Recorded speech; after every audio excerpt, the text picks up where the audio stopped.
अस्सलाम वालेकुम। उम्मीद है आप लोग ठीक हैं, खैरियत से हैं। खुदा की ज़ात आप लोगों को हिफ्ज़ व अमान में रखे। दुआएं हमेशा आपके साथ हैं। खुश रहें, आबाद रहें, इस तरह हंसते मुस्कुराते रहें और अल्लाह पाक इसी तरह आप लोगों को अपने हिफ्ज़ व अमान में रखे। यही दुआएं हैं हमारी और हमेशा आपके साथ हैं। पेरिस में सुबह उठे हैं, शावर लिया है और वहाँ पे पेरिस की बेकरियाँ बड़ी मशहूर हैं। आपको पता है ये क्रोसेंट जो है ये पेरिस की मतलब कि इजाद है। और इसके अलावा पेरिस के टोस्ट, फ्रेंच टोस्ट से लेकर मतलब कमाल है। तो होटल के बिल्कुल साथ देखा है तो 300 मीटर पे दूरी पर अंज अंज नाम है, बॉल अंज राय। तो मैंने भी एक दोस्त से बात भी थी तो कहा, मैंने उसको बताया, कह रहा यार ये बहुत बड़ी फ्रेंचाइज़ और कमाल का नाश्ता है। मतलब कि मैं आपने बड़े नाश्ते किए होंगे लेकिन अगर कभी पेरिस आएँ तो ये जो अंज बेकरी है इससे नाश्ता ज़रूर करें, आप लोग ज़रूर एंजॉय करेंगे। अब चलें ज़रा अपने वीलों की तरफ। खैबर पख्तूनख्वा, इसमें कोई शक नहीं, इस वक्त जंग ज़दा सूबा है, दहशतगर्दी की लपेट में है। इस हवाले से वफाकी हुकूमत ने एक अहम तरीन इजलास बुलाया। वज़ीर-ए-आज़म ने चारों सूबों के वज़राए आला को शिरकत की दावत दी, लेकिन नॉन कस्टम पेड वज़ीर आला ने शिरकत से इनकार कर दिया। इस तरह से अमल का मकसद सिर्फ यही है कि जानबूझकर वफाक से टकराया जाए, वफाक की पुलिस से इंतहराफ किया जाए, बगावत की जाए, वफाक को मजबूर किया जाए कि वो कोई इंतहाई कदम उठाएं, यानी वफाक के लिए कोई ऐसा रास्ता ना छोड़ा जाए कि वो सूबे के मामलात अपने हाथ में लें। बुनियादी वजह यह है कि PTI चाहती है कि इनकी बदइंतज़ामी, बैड गवर्नेंस का तोक वफाक के गले में पड़े और इसलिए वफाक को मजबूर कर रहे हैं कि वो गवर्नर राज लगाएं। फिर PTI को अपने असल की तरफ लौट आए, यानी कि प्रोटेस्ट करे, एहतजाजी सियासत का आगाज़ करे, सड़कों पर निकले। मकसद के लिए आपको पता है कि नॉन कस्टम पेड वज़ीर आला लगाया गया। नॉन कस्टम पेड वज़ीर आला की तकर्री ही इसका वाज़ह सबूत है कि ख़ुद वज़ीर आला अपनी तकरीर में कहता है कि मैं प्रोटेस्ट करने की सियासत का बादशाह हूँ और इमरान खान साहब मेरे गुरु हैं। सुहेल अफरीदी ने सबसे पहले अडयाला जाने का फ़ैसला किया, सारा दिन सड़क पर बैठा रहा। बतौर वज़ीर आला पहले दिन आवाम के लिए सूबे में कोई काम करता, कोई मुझे और आपको बताता, क्योंकि उसने पहले जुमे से ही प्रोटेस्ट की जो है वो कॉल दे दी है। ये तमाम इशारे बताते हैं कि न्याजी कुछ जो चाल चल रहा है वो रियासत को सिर्फ ब्लैकमेल करने की चाल चल रहा है। वो रियासत को सिर्फ वो चाहता है कि वो रियासत को उस नहज तक लेके जाए कि रियासत जो है वो कोई एक्शन लें और फिर में इनको बहाना मिलेगा और फिर उस बहाने से ये लोग जो है वो प्रोटेस्ट की और एहतजाज की और गलियाँ बंद, सड़कें बंद, इसकी सियासत करेगा। बट एक बात याद रखिएगा कि रियासत के अंदर ना तो रियासत की इजाज़त बनाने की इजाज़त दी जाएगी इनको और ना किसी और इंतशारी ग्रुप को। ख़बर यह है कि मुल्क की मौजूदा सूरत हाल पर वज़ीर-ए-आज़म ने इंतहाई अहम इजलास तलब किया है, जिसमें चारों सूबों के वज़राए आला, वज़ीर-ए-आज़म आज़ाद कश्मीर और वज़ीर आला गिलगित बल्तिस्तान शरीक होंगे।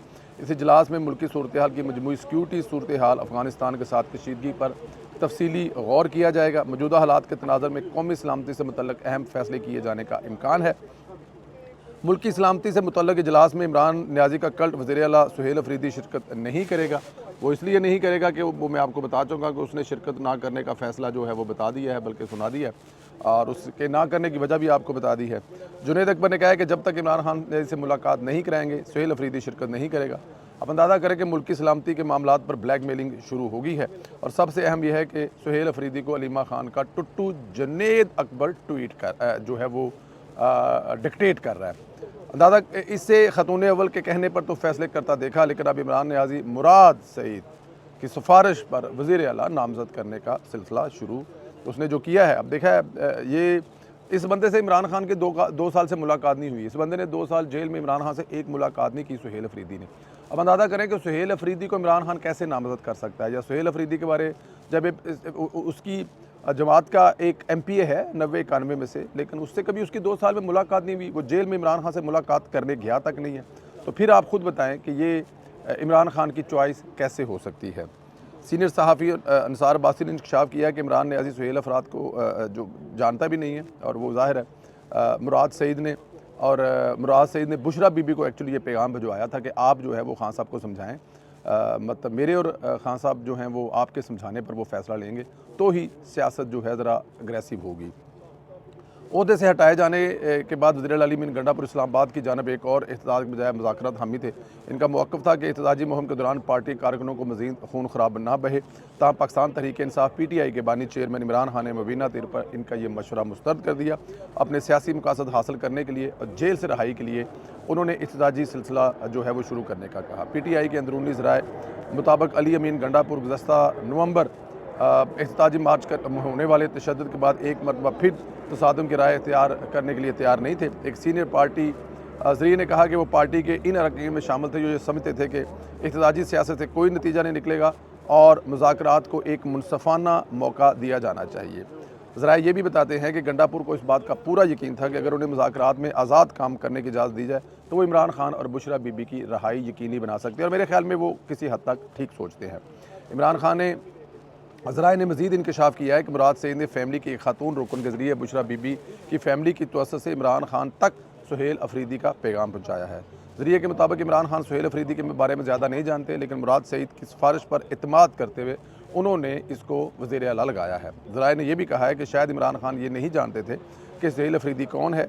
ये भी बताया गया कि अली अमीन गंडापुर PTI सोशल मीडिया टीमों की जानब से अपने खिलाफ होने वाली तनकीद से सख्त दिल बर्दाश्त हैं और इस मुहिम का ज़िम्मेदार वो बुनियादी तौर पर इमरान खान को ठहराते हैं। ज़राए के मुताबिक साबिक़ वज़ीर आला ने इमरान खान को आगाह किया था कि पार्टी के अंदर इख्तिलाफ़ात सोशल मीडिया पर अपने लोगों के तनकीद से कमज़ोर हुए हैं और ज़राए ये भी बताते हैं कि अली अमीन गंडापुर ने इमरान खान से दरख्वास्त की थी कि वो पार्टी को इनके पीछे मुतहद करें, लेकिन ग्रोहबंदी अंदरूनी लड़ाइयाँ का सिलसिला जारी रहा। जब अली अमीन गंडापुर से इनका मौक़िफ़ लेने के लिए रब्ता किया गया तो उन्होंने फ़ोन कॉल का जवाब नहीं दिया। अब ज़ाहिर है अली अमीन गंडापुर इस वक्त फ़िलहाल तो साइलेंट मूड पर है। वो जो मेरे ख्याल में वो करना चाहता था या काफ़ी हद तक वो कर चुका था। अब देखें ना, 26 नवंबर से पहले कहा जा रहा था कि अली अमीन गंडापुर कह रहा है जी मैं अपने मकसद में कामयाब हूँ और अगर हम लोग संजानी की तरफ चले जाते तो फिर मामलात आज डिफरेंट होते और इमरान खान और बुशरा बीबी के हवाले से चीज़ें मुख्तलिफ होती। देखें ना, बुशरा बीबी को एक दफ़ा रिलीफ दिया गया और फिर बुशरा बीबी को रिलीफ देने के बाद उन्होंने बाहर जो आकर किया, जो इस्लामाबाद में जंग लगाई, उसके बाद आपने खुद देख लिया कि कौन इनको रिलीफ देगा, कौन इन पर एतबार करेगा।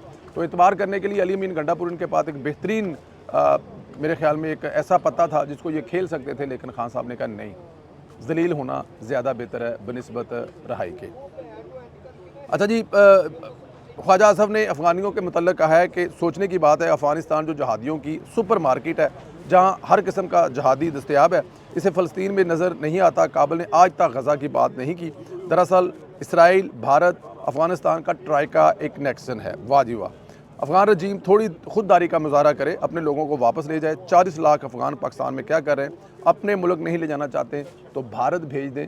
भारत जाने के लिए इनका किराया भी कम लगेगा।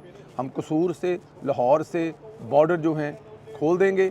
अगर अफ़गानियों को जो हिंदुस्तान है वो अपने सफारत खाने से वीज़े लगा कर देता है तो हमें इनके जाने पर कोई इतराज़ नहीं है। वो अपना सामान भी ले जाएँ, अपनी रेड़ियाँ भी ले जाएँ, अपने तंदूर ट्रकों पर रख के ले जाएँ, अपने छलियों वाली रेड़ियाँ जो हैं वो भी साथ ले जाएँ और अब इंडिया के लोगों को मतलब कि मज़े की छलियाँ खिलाएँ, मज़े की रोटियाँ लगा के खिलाएँ और ये जो सारे जो है ना जी होटल शोटल ये सारे वहाँ जाकर खोलें, हमें कोई इतराज़ नहीं है। तो ख्वाजा साहब की इस बात में दम है कि अगर अफ़गानियों को हिंदुस्तान से इतनी मोहब्बत है और हिंदुस्तानियों को अफ़गानियों से इतनी मोहब्बत है तो ये 40 लाख लोग आपको मुबारक हुए, बिला मुआवजा हम ये आपको देने के लिए तैयार हैं और बॉर्डर तक इनको फैसिलिटेट भी कर देंगे कि बॉर्डर तक इनको जाने के लिए जो सहूलतें हैं वो भी दे देंगे अगर उधर नहीं जाते। बात तो ठीक है, अफ़गानिस्तान अपने आप को अमारात इस्लामिया कहता है, तो अमारात इस्लामिया की तरफ से आपने कभी कोई गज़ा के बारे में बयान सुना है, गज़ा के मुसलमानों के बारे में बयान सुना है? तो जवाब है नहीं सुना। पंजाब हुकूमत ने स्मोक के खात्मे के तदराक और फ़ज़ाई आलूदगी के खात्मे के लिए जामा मनसूबा शुरू कर दिया, जिसमें इंतज़ामी, तकनीकी और अवामी सतह के इक़दामात शामिल है। और तफसीलात के मुताबिक माहौलियाती एजेंसी EPA ने पाकिस्तान की पहली माहौलियाती तहफ़्फ़ुज़ फोर्स EPF कायम की है, जिसमें 250 तरबियत याफ्ता अहलकार शामिल है। ये फोर्स रेड, ब्लैक, ब्लू और ग्रीन स्क्वाड पर मुश्तमिल होगी, जो सनती अखराज, गाड़ियों के धुएँ, पानी के तहफ़्फ़ुज़ और शहरी आलूदगी की निगरानी करेगी।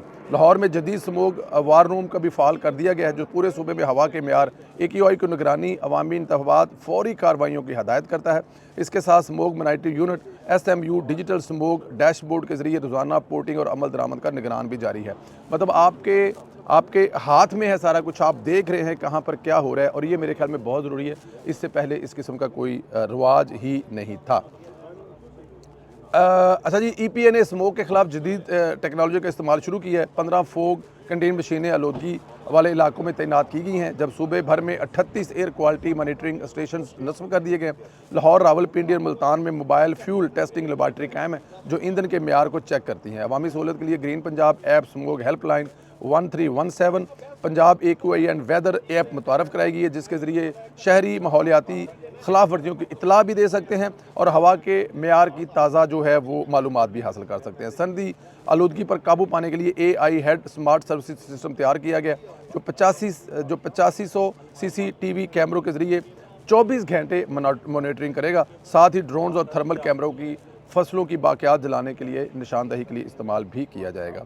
पंजाब की हुकूमत ने माहौलियाती बेहतरी के लिए इलेक्ट्रिक बस मनसूबा, solarization programme, super seed rice shed की फराहमी, दरख्तों के लगाव की मुहिम जारी है, ताकि फ़ज़ाई आलूदगी में कमी की जा सके। मेरे ख्याल में ये मरियम औरंगज़ेब साहिबा, जो कि मरियम नवाज़ की क़यादत में एक बेहतरीन जो है, मेरे ख्याल में ये इससे बेहतर इस वजारत को, इससे बेहतर इसका काम को कोई कर सकता ही नहीं था। एक तो मरियम औरंगज़ेब साहबा का तजर्बा है, उन्होंने ये काम सारी उम्र ये काम किया है, इसमें वो स्पेशलाइज़ हैं। और जिस तरह इसको वो ले चलते हैं ना, ये मेयार हवा का चेक करना और फिर इस किस्म की जदीद मशीनरी इसको कम करने के लिए, फिर ये फसलों वाली साइड एक बड़ा, फिर जो ये हमारी फैक्ट्रियाँ कारखाने हैं, इनसे निकलने वाला धुआं, ये नॉर्मल नहीं है। ये वही कर सकता है जिसका कोई विज़न होता है, और मरियम नवाज़ का विज़न है ग्रीन पंजाब, उसको लेके चल रही हैं। मरियम नवाज़ की बहुत करीबी जो साथी हैं, जो मरियम नवाज़ को असिस्ट कर रही हैं, और इनमें खुदा की ज़ात ज़रूर कामयाब करेगा। ये बेटियाँ अपना घर साफ़ भी करेंगी, और ये बेटियाँ पॉल्यूशन से इस सूबे को भी बचाएंगी। आपकी बहुत सारी दुआएं और मेरी बहुत सारी दुआएं इस सूबे के साथ, इस मुल्क के साथ हैं। आप सलामत रहें, खुश रहें, इजाज़त दें। इंशाल्लाह अगला वीलॉग आपको जो है वो ब्रसल से या एंटवर्प से करेंगे। तब तक के लिए इजाज़त दें, बहुत ख्याल रखें। चैनल को सब्सक्राइब और अपना जो कमेंट है वो ज़रूर करना है। पाकिस्तान जिंदाबाद, पाकिस्तान हमेशा जिंदाबाद।